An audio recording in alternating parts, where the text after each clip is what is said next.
കക്കിയം ഡാമിലെത്തി മനോജേട്ടാ. ഇതാണ് നമ്മൾ കാത്തിരുന്ന കക്കിയം ഡാം. അവിടെയാണ് കക്കി ഡാമാണ്. ഈ കക്കി ഡാമിന് ഷട്ടർ ഇല്ല എന്നുള്ളതാണ് പ്രത്യേകത. ഇവിടെ നിന്ന് വെള്ളം നമ്മൾ ഷിഫ്റ്റ് ചെയ്യുന്ന പറയും. ഇവിടെ നിന്നുള്ള വെള്ളം മൂഴിയാർ പവർ ഹൗസ് നമ്മൾ താഴെ കണ്ടില്ലേ, ആ പെൻസ്റ്റോക്ക് വഴി മൂഴിയാർ പവർ ഹൗസിലേക്ക് വെള്ളം കൊണ്ടുപോകണം.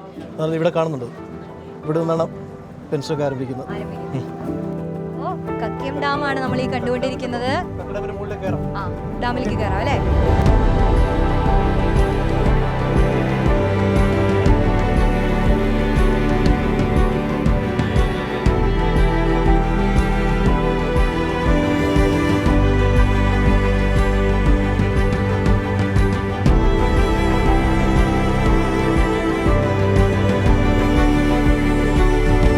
ഡാമിന്റെ തന്നെ ഒത്ത നടുക്കെത്തിയിരിക്കുന്നു.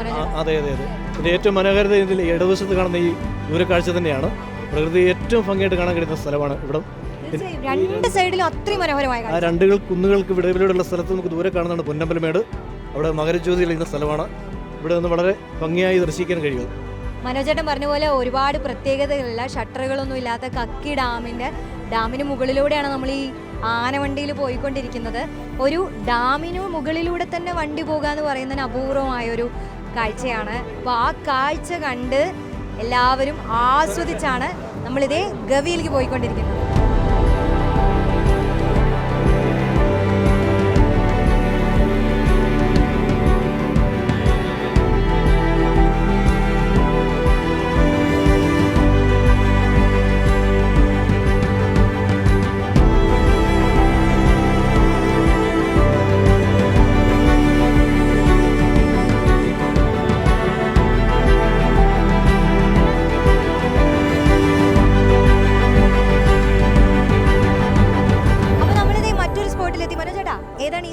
ഇതിപ്പോൾ എക്കോ പാറ നമ്മൾ എത്തിയിരിക്കുകയാണ്. കക്കി ഡാമിന് ശേഷം നമ്മുടെ ഇവിടെ ഈ പ്രദേശത്തിൽ ഡാം നിർമ്മാണത്തിന് ആവശ്യമായ പാറകളൊക്കെ പോയിട്ടുള്ള സ്ഥലമാണിത്.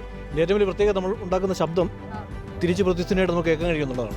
അതാണ് എക്കോ പാറ. അതായത് ഇപ്പൊ ഞാനൊന്ന് കൂവിയാൽ തിരിച്ച് നല്ല എക്കോ കിട്ടും അല്ലേ? നോക്കൂ, ഇതാണ് അതിമനോഹരമായ എക്കോ പാറ. ആ പേരിൽ തന്നെ ഉണ്ട്, നമ്മൾ എന്ത് ശബ്ദം ഉണ്ടാക്കിയാലും അതിന്റെ എക്കോ വരും. മാത്രമല്ല ഒരുപാട് പ്രത്യേകതകളുള്ള സ്ഥലങ്ങളിലൂടെയാണ് നമ്മളിപ്പോൾ പോയിക്കൊണ്ടിരിക്കുന്നത്.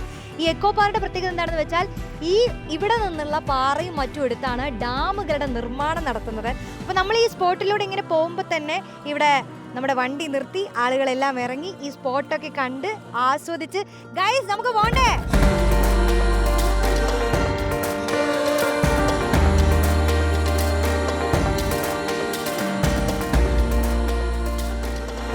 അങ്ങനെ നമ്മൾ 100 കിലോമീറ്ററോളം യാത്ര ചെയ്ത് 5 മണിക്കൂർ സമയമെടുത്ത് നമ്മുടെ ലക്ഷ്യത്തിലെത്തിയിരിക്കുകയാണ്. നമ്മളെല്ലാവരും കാത്തിരുന്ന ഗവിയിലെത്തിയിരിക്കുകയാണ്.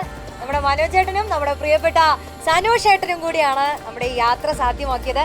ഒരുപാട് നന്ദി ഏട്ടാ. നമ്മൾ ഒരുപാട് സ്ഥലത്തെക്കുറിച്ച് കേട്ടു, അതിന്റെ സ്പെഷ്യാലിറ്റി അറിഞ്ഞു. മാത്രമല്ല മനോഹരമായൊരു യാത്ര.